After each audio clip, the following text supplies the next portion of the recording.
శ్రీకృష్ణ పరమాత్మను మించిన వైద్యుడు ఎవరూ లేరని చెప్తున్నారు.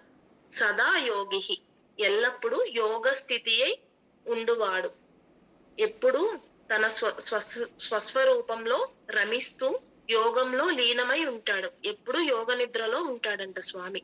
వీరహ అంటే దుష్టులను సంహరించే వీరత్వం కలవాడు, మరియు ధర్మరక్షణార్థంలో అసుర వీరులను వధించాడు కదా, అది చెప్తున్నారు ఇక్కడ. మాధవః విద్యాధిపతి.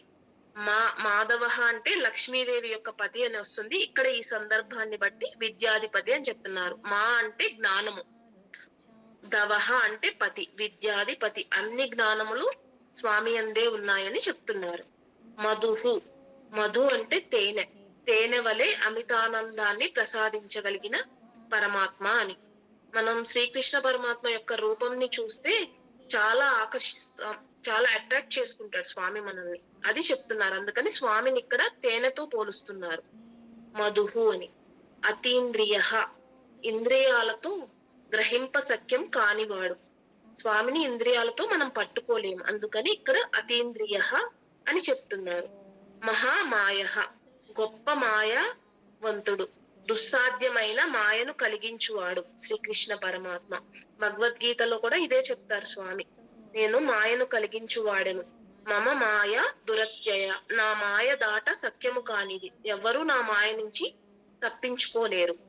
ఇక్కడ మనం సంసారం అనే మాయలో పడి స్వామిని మర్చిపోతాం కదా, అది చెప్తున్నారు. మహామాయ అంటే మహోత్సాహ, మహా ఉత్సాహం కలవాడు. సృష్టి స్థితి లయలను గావించువాడు.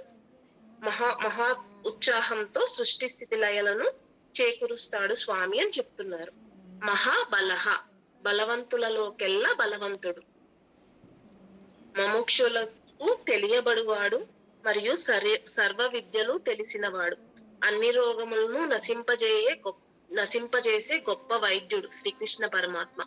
ఎల్లప్పుడూ యోగ స్థితుడై ఉండువాడు, మరియు వీరత్వంతో దుష్టులను సంహరించువాడు. విద్యాధిపతి, తేనెవలే అమితానందాన్ని కలిగించువాడు. తన మూర్తిని చూసినంత మాత్రాన అవతలి వారిని ఎంతగానో ఆకర్షించగలే శక్తి కలవాడు.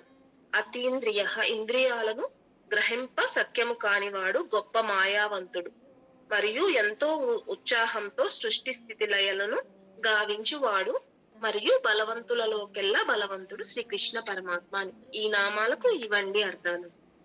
అర్థమైందా?